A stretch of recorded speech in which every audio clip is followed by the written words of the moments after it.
Welcome back to my channel. My name is Tacola Sproul, your expert life designer, dedicated to helping you make small changes that make a big impact in the areas that matter to you the most. We are continuing our Holistic Health 101 journey today. We're going to discuss nutrition. Nutrition is the study of the nutrients found in food and how food affects our bodies. Our bodies need nutrition to function properly. It's the fuel that keeps our bodies running. So first, let's talk about the pink elephant in the room, the standard American diet, also known as the SAD diet. It sucks. It's basically a processed food diet. It's terrible. And the evidence is all around you. So boom, that's handled. Moving on. So nutrition is essential. It plays a vital role in everything from our physical health, our mental and emotional well-being. It helps the body perform complex functions like producing energy, giving us strength, building muscles, helping the internal organs to function properly. Our bodies cannot exist without nutrients. What this says to me is how food tastes is not the most important thing about food. It's secondary, not primary. And if you look at the different flavor profiles of food all over the world, you can see that we can be socialized to like certain flavors, even ones that are killing us. It's imperative that we re-socialize ourselves to love what loves us back. So every nutrient has an essential role in the human body. That's why it's important to consume a rich variety of foods so you can get the benefits of a variety of nutrients. All foods are not created equally. It's important to learn the difference between high quality and low quality foods. Low quality foods have low quality nutrients. You should be more concerned with the quality of food you put in your body than the quality of gas you put in your car.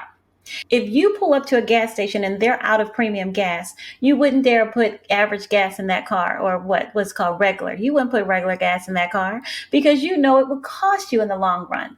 You know that you can damage your engine, right? So, my dear, you are more important than a car. So you should put the right foods in your body that will support the body in healing itself. You can replace a car faster than you can replenish your health. That's the thing about health. It's easier to do damage than it is to restore it. Okay? Nutrition is broken into two categories: macronutrients, which are the nutrients the body needs in large amounts, and micronutrients, which are the nutrients that the body needs in small amounts. Today, we're going to focus on macronutrients. Macronutrients are proteins, fats, and carbohydrates. They are the primary source of nutrition for our bodies. Proteins, fats, and carbohydrates break down into the basic building blocks through our digestive process. Proteins become amino acids, fats become fatty acids, and starches and sugars become monosaccharides or glucose. Monosaccharides. The body breaks them down into these smaller units so that they can be absorbed by the body and transported into the cells to support everything from cell functioning, organ functioning, brain power, immune functioning, and therefore your life. I just want you to see how simple that is. Proteins, fats, carbohydrates, right? Because knowledge is the easiest half of this challenge when it comes to your health. The biggest challenge comes from your habits. You either have poor habits or you've created a lifestyle of good habits. So let's get started with proteins. Proteins break down into amino acids in the body. Amino acids make all of life possible. They are the building blocks for everything, from your muscles, your bones, all the tissue in your body, your hair, your skin, your eyes, your organs, your brain, and your immune system. They are the building blocks for your hormones, the neurotransmitters such as serotonin, oxytocin, dopamine, cortisol, just to name a few. Meat, fish, dairy, and eggs contain all the amino acids. They are a complete protein, eggs having the ideal protein profile. Most plant-based proteins, like beans, only contain some amino acids. There are 20 different amino acids that can form a protein. 20. The human body cannot produce 9 of them on its own. A protein must contain all 9 of the amino acids that the body cannot make on its own in order to be considered a complete protein. So if you want to make most plant-based proteins a complete protein, you must combine them with a grain to get the full spectrum of essential amino acids. Problem solved. And you don't have to eat both the protein and the grain in the same meal just in the same day to receive the benefits. So protein is the one macronutrient that everyone is so afraid to be without. When talking about alternative diets, the first thing people like to complain about is, what about protein? Shut up and eat some peanut butter. It's such an annoying racket. It's a racket because the real concern is more related to the habits that the people have with the meat, which is often greater than their desire to be healthy. And to be fair, most Americans have not been taught the basics about health. They've been socialized to live to eat, not to eat to live. The fact of the matter is, no one in the Western world has ever been protein deficient. We suffer more from getting too much protein than not having enough. For example, if you eat 2,400 calories a day, which in my opinion is way too high for our sedentary lifestyles, but that's another conversation.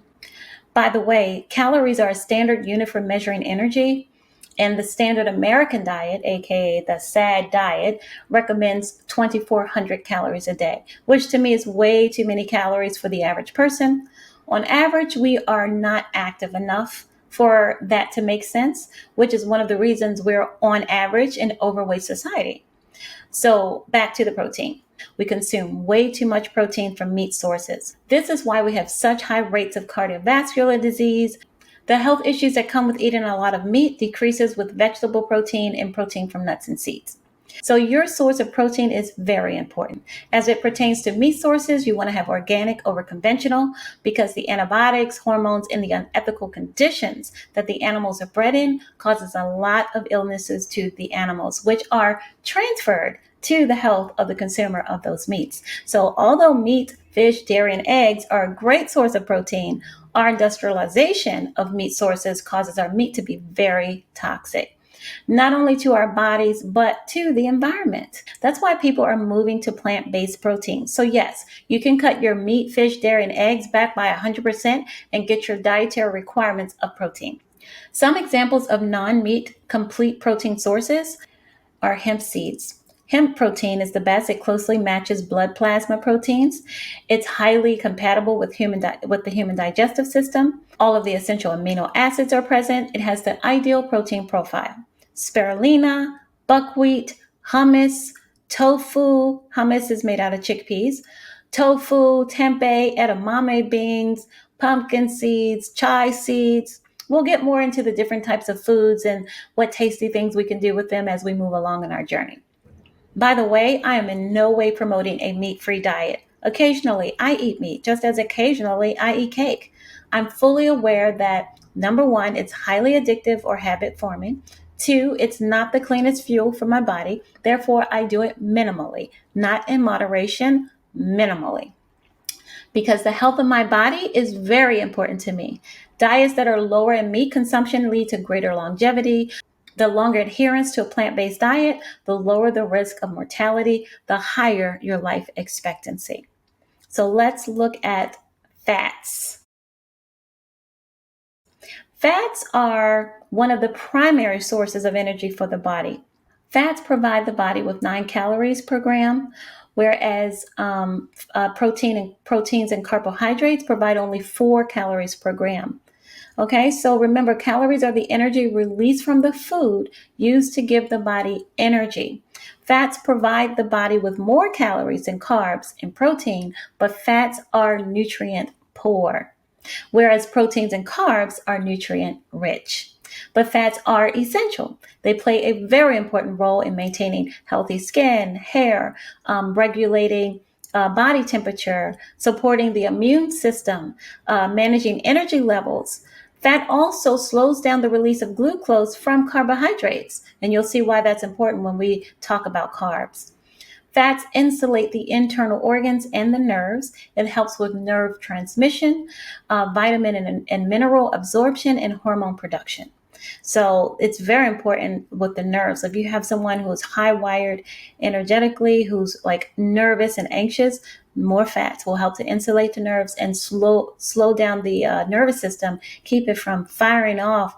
It just kind of insulates that activity. Fats are the best fuel source for the human body's energy system and the brain. And it's the best long term energy source molecule, whereas sugar is not good for long term energy storage. Okay, I want you to get that the fats are good for long term energy storage. Sugar or starches, they are not. Healthy fats are the best source of energy, like premium gas versus regular gas, right? But carbs are the preferred. So everybody prefers to get the regular gas, the carbs, but the fats are the better source. That's the premium gas that the car should actually use. And I say that loosely, I just kind of use that as an analogy because we tend to move toward the carbs so that we can get our calories, but the best form of energy is going to come from fats. What I really want you to get from this is that you can use both as a source of energy, but keep in mind that carbs have nutrients and readily provide the body with energy. So if you're going for calories and energy, you can use fats. If you're going for nutrients and energy, then you can use carbs. I want to quickly touch upon some fats that can be heated safely because I know that's a big thing. Like we cook a lot of our foods in oils and things to keep the pans from sticking. Spraying Pam on the pan is really not good. And there are some that are good for cooking. There are some that are not. So coconut oil is good for cooking. Grass-fed ghee is good for cooking. Grass-fed butter is good for cooking. Lard from grass-fed animals. And we say grass-fed because otherwise what? You get toxicity from the way that the animals are raised. You also want to make sure that your animal fat comes from grass-fed animals because fat stores toxins. So if the animal was exposed to toxins, antibiotics, hormones, injections, chemicals, low-quality food, all toxins are stored in the fat cells, the same as it is in the human body. When you ingest unhealthy fats, it creates oxidative stress, free radicals in your body that can damage your cells. It's a breeding ground for disease. Also, you should not cook with seed oils because they become unstable when heated at high temperatures. They are carcinogenic, which means cancer forming, and they create free radicals in the body, cardiovascular disease, and inflammatory joint disease. So you want to consume cold pressed seed oils by drizzling them over your food because we do need them. They're very healthy, but you don't want to cook with them. This includes extra virgin olive oil, flaxseed, hemp seed oil, all nuts and seed oils. They're all so good for you, but just drizzle them over your food. You should never ever consume vegetable oil, canola oil, rapeseed oil, or any other cheap liquid processed oils. Again, if you're out to dinner and that's what's used, fine, but minimally because they use high heats that damage the oils, chemical solvents, and bleach to process the oils. And none of that is good for the body. All right, so let's get to the most complex and controversial of all macronutrients. Drum roll.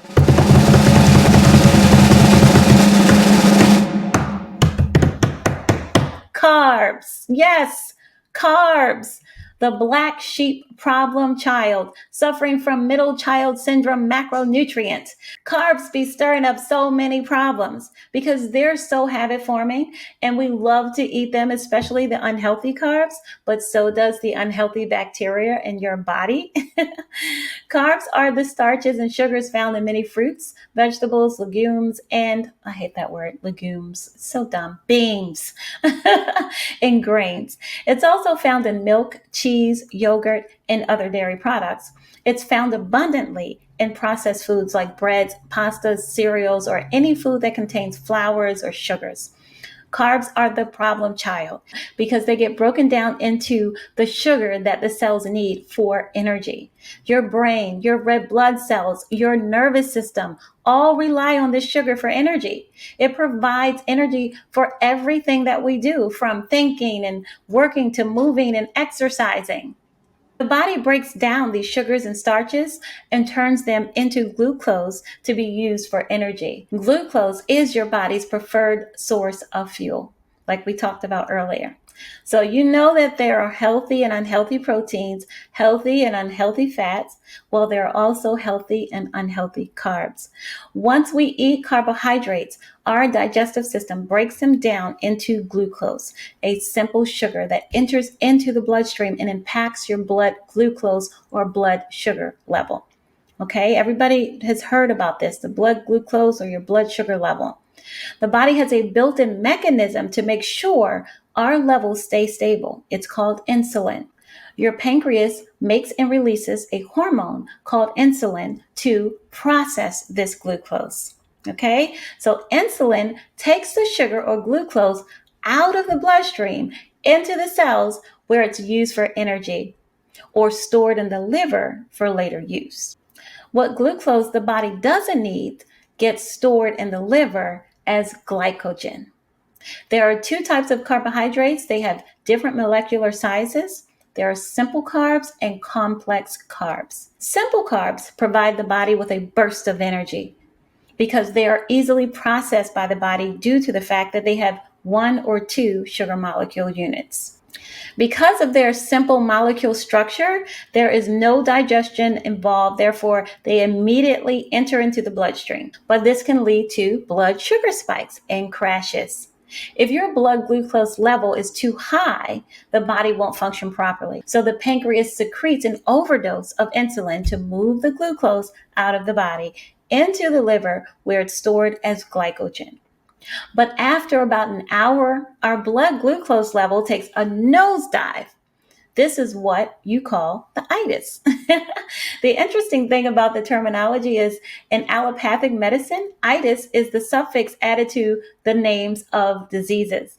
It means inflammation. So I don't know what the origins of this terminology is, but I do wonder if this was intentional or intuitive that people started calling, that moment when you just go down and you crash, calling it the itis. So the reason we get super tired is because of low blood sugar. We don't have the fuel to keep us going because remember that insulin just moves the excess fuel out of the body, out of the blood. So then we have this biochemical reaction to crave sugars and starches because our body needs to get the levels back up. So this cycle triggers our stress system to get involved because remember the sugar is moved out of the blood into the liver as what? Glycogen. So now the body is like, I can use the glycogen to get the blood sugar level up. So what does it do? It uses your adrenals, which are the glands that produce hormones that help regulate your metabolism, your immune system, your blood pressure, your response to stress and other essential functions, right? So it uses your adrenals to secrete the hormone cortisol to get the glycogen out of the liver, back into the blood. Out of the liver and back into the blood. Now, cortisol is a hormone that regulates your stress response. It's the hormone that is secreted into the blood when you're in danger. Can you imagine how much stress is imposed on the body that at least once a day it has a fight, flight, or freeze survival response from something that is supposed to bring you life? The body must be like completely confused right now. And once you get on that roller coaster ride, it's hard to get off. So the way to get off is to eat foods that are low on the glycemic scale. Foods that are broken down slowly, that allows the glucose to release into the bloodstream slowly. The glycemic index measures all foods and how fast they are delivered to the bloodstream. High glycemic foods get delivered into the bloodstream quickly. Low glycemic foods, slowly. We have to keep the glucose in our blood steady and even to make sure our levels stay stable. The problem comes in because most people eat foods that are high on the glycemic index, meaning the sugars from the food get delivered very quickly, like simple carbs. This leads to the simple carbs roller coaster rides, okay? A sugar rush, right? Where simple carbs are rapidly broken down and absorbed, leading to a quick rise in blood sugar. We just covered the effects of that. An energy crash, where insulin pulls sugar out of the cells. Blood sugar levels drop rapidly. This can lead to the feelings of fatigue, hunger, and even dizziness. Cravings and overeating. The energy crash often triggers cravings for more sugar, leading to a cycle of overeating and weight gain. Are you following me? This cycle also leads to long-term health problems such as type 2 diabetes. Over time, repeated spikes in blood sugar can overwhelm the body's ability to produce insulin, eventually leading to type 2 diabetes. Heart disease. Simple carbs can contribute to high cholesterol and inflammation, increasing the risk of heart disease. Remember, the glucose gets stored in the liver, which leads to what? Fatty liver disease, where excessive sugar intake can overload the liver, leading to fatty liver disease. Obesity. Simple carbs are often high in calories and low in nutrients. Remember, we covered that, contributing to weight gain and obesity. Cancer and other diseases. Simple carbs create the perfect environment for free radicals, oxidative stress, and this lowers your immune system, the functioning of your immune system. It causes an overgrowth of fungus and bacteria in the body, which leads to genetic expressions like cancer and autoimmune diseases. And now, guess what? Alzheimer's is now literally being called type 3 diabetes. Are you surprised? The truth is that our human body only needs less than a teaspoon of sugar a day to function properly. That's about 4 grams of sugar, whereas the average American stores 31 teaspoons a day from all sources, from starch, fruit, grains, vegetables, and sugars. This is the cause of the insulin resistance in our society, and it's an epidemic. The thyroid shuts down. Diseases proliferate in the body. Sugar is the preferred food for cancer and many other diseases. Now, do you see why the carbs are the redheaded stepchild of the macronutrients? You can see it now, right? So let's look at what you can do. Unlike simple carbs, complex carbohydrates are made up of long chains of sugar molecules. This intricate structure takes longer for our bodies to break down, providing a slower and steadier release of energy compared to the quick spike and crash of simple carbs. Complex carbs are packed with fiber. Fiber is a special type of carbohydrate that our bodies can't fully digest, but it's crucial for our gut health. It regulates blood sugar. It lowers cholesterol levels. It acts as a broom in the intestines, moving waste along for elimination. It's what contributes to the slow burning effect of complex carbs and its ability to provide lasting fuel sources, keeping you feeling energized and focused throughout the day. Complex carbs come packed with essential vitamins, minerals, and antioxidants. Their slow digestion and satiating fiber content can help control appetite and weight gain. The majority of your carbohydrate intake should come from complex carbohydrates and naturally occurring sugars rather than processed or refined sugars. Carbohydrates are found in grains, vegetables, fruits, and sugars. When we eat these foods, the carbohydrates are broken down in the body and converted into simple sugars. If you eat more starch and sugar than you use, then the body converts them into fat. You want to eat what your body will use. The body is not meant to store carbs up for a rainy day. So one trick you can use to give your carbohydrates a slow burn is to incorporate protein and fat into every single meal. Both are low glycemic index foods that slow down the release of sugar into the bloodstream from foods that are high on the glycemic index. Apple with peanut butter, for an example. The apple would last you 30 minutes by itself, but when you add the peanut butter, it can last you 2 to 3 hours. Or a fruit salad with seeds. I like to put seeds in my fruit salad, like hemp seeds, pumpkin seeds, or sunflower seeds. And then I add some coconut shavings and some coconut oil. So I got my protein from the seeds. I got the oil, and I put a little lime in it for taste, and maybe some dates, a little bit more of a simple carb. And it's very yummy. So if you ever find yourself craving sugar, eat a meal that's high in protein and high in fats, and this will make the cravings go away. Now let's look at empty calories. I know I'm adding a lot here, but I couldn't do any of this separate. Like some of the other videos, it's going to be easy to like separate this stuff, but this is kind of like this is like all of it belongs together. It's so important to understand them together. And this is like the basics, okay? So let's look at empty calories. An empty calorie is when the calories from sugars or fats outweighs the nutritious value found in the food. So like foods like soda, ketchup, bread, they often have high corn fructose, corn syrup in them. Stay away from that stuff. That's why it's important to shop in boutique markets that specialize in healthy organic choices, because many of them have already done all of the work filtering out unhealthy products for you. You can pay for it now or you can pay for it later, right? So anything that has high fructose corn syrup in it is diabetes in a can. It's diabetes in a can. It's a can of high glycemic empty calories that spikes your blood sugar and is ultimately stored in the liver as fat. So when you're drinking soda and all these fake juices, you're drinking the unhealthiest form of sugar you can ingest into your body. Simple and empty, just like most fellas like their ladies. High fructose corn syrup is not the same as natural fructose found in fruits and vegetables. You want to avoid eating empty calorie, high glycemic foods like white table sugar, cake, ice cream, candy, sodas, yogurt with added sugar, fruit juices, all those little fake fruit juices. It says natural flavorings and all that. Natural flavorings, you know what it is? Is the secretions from the beaver butts. Okay, so that's natural flavorings for you. Bread, pasta sauces. That was a shock to me too. Granola bars, salad dressings. These all have more simple sugars that spike your blood glucose that provide very low to no nutrients.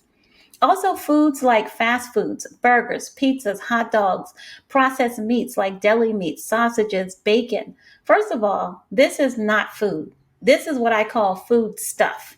And it's typically high in calories and low in nutrients. Any highly processed foods are going to give you more calories than they're going to give you nutrients. They are nutrient deficient. Once again, these foods tend to increase blood sugar levels, lack nutrients, lack fiber, and many contain added sugars.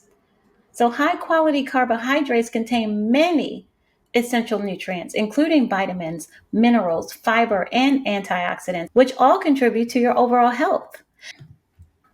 Now that we have an idea of the different types of carbs and how they are processed in the body, let's see what's the best natural sources from plants, like non-starchy vegetables like dark leafy greens, broccoli, cauliflower, lettuce, kale, spinach, onions, tomatoes, asparagus. They're all excellent sources of macronutrients and fiber without the starch, but are low in carbs because they don't have the starch and they don't have the sugars.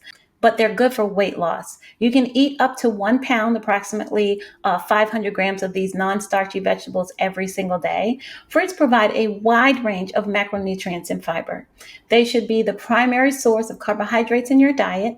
A banana, for example, a pear, and a pomegranate, I think they're all like 27 grams of carbohydrates, right? So you never think of carbohydrates being in fruit, but there's carbs in fruit. An apple has 25 grams of carbohydrates. An orange has about 18 grams, and a peach about 14 grams. Half a cup of blueberries has about 11 grams of carbohydrates. So 1 to 3 servings of fruit a day is a must for a healthy diet. I think I do about 3 a day, but definitely 1 a day. Starchy plants like potatoes, sweet potatoes, roots like taro root and yucca and plantain. Oh my gosh, yucca is really good. Plantain, you gotta know how to make it, but it's really good. Anybody ever had mofongo? I went to Puerto Rico and that mofongo does not work with me. I even came back and I think I'm a pretty okay chef. So I came back and I said, okay, I want to make this for the kids. And no matter what I did, I could not make the mofongo do anything. Try not to overdo it with your starches and some grains such as white rice. Stay away from white rice. Any bleached or processed grains have depleted nutrients from the processing. Intestinal bacteria feeds on starches. When there's an overgrowth of bacteria in the body because of a high starch diet, often bloating and discomfort may occur. So stay away from too many starches. A lot of people go and do alternative diets and they try to pack themselves with energy with starches. With that, starch is turning right into sugar in the body, and so you get the same situation. You definitely need to formulate high protein combinations that work when you're doing an alternative diet that does not include meat. There are some, and just lower your carb intake anyway, just by in general. Here are a few carbohydrate levels in starchy plants. Potatoes, about 64 grams of carbs. Plantains, about 48 grams of carbs. They're packed. Large sweet potatoes, 27 grams. Butternut squash, 22 grams. Carbohydrates are a great source of energy as long as we burn it through exercise. And we take it mostly from veggies and fruits rather than processed foods. Beans are high in protein, 25 to 40 grams. Lentils, 18 grams. Peanuts, 38 grams. Beans, I said beans already. Organic free-range chicken, about 38 grams. 18 to 65 grams, depending on the cut of meat and beef. So you're looking at about 18 to 65 grams. Fats, avocados, about 15 grams of fat. You get the idea. Play around with how many grams of carbs, fats, and proteins are in food. You'll be surprised how fast your calorie intake can add up. But now with this information, you get the nutrients you need. And when you cut out all of the white flour, the white sugar, the white rice, and all the processed foods, you're going to start putting nutrients in the body as you're using whole foods to eat. And you'll get to see how much you've been overeating or not eating enough. Do your own research on the amount of nutrients that's right for you. 1800 is my standard. Most days I don't even hit that, but I'm also not as active as I would like to be, so it works for me. The recommended ratio of each nutrient should be somewhere in the range of 20 to 30% for fats, 10 to 35% for protein, and 45 to 65 for carbs. The difference depends on what you're trying to do. Are you trying to lose weight, maintain, or gain weight? Again, do the research on what ratio works for you. I like to do 30% fat, 40% protein, and 30% carbs. There are a number of apps that you can download to your phone that'll help you count your calories and your nutrients. Just remember the foods that you need to avoid. In the next couple of videos, I'll share with you some grains that you may have never heard of. They are rich in nutrients, they're low glycemic, and they have great carbohydrates and packed dense with proteins. They're game changers. Our society today is nutrient poor and calorie rich. We eat and we eat, but we don't get the nutrients that we need. And for that, our bodies suffer and we get sick and we get fat. And some of us get sick and not fat. So don't think that just because your body is skinny, that your body is not suffering. The food that we get from the local markets, it looks great on the outside, but it's hollow on the inside due to, again, the industrialization of food, the way it's grown, in depleted soil, treated with chemicals, yada, yada. You know the story because there are a million documentaries on this stuff. The last one that I just watched, I know you'll enjoy. It's on Netflix. You should watch it. It's called You Are What You Eat, a Twin Experiment. I'll leave a list of other compelling documentaries in the description box below. I hope that I've given you some food for thought. What I want you to get out of this the most is that both disease and your health have their origins in what you're eating or what you're not eating. Learning about health is the first half of the journey. The other half is the discipline of turning your diet into a live it. Thank you for watching. Make sure you like, share, and subscribe. I love you all. I'll see you in the next video.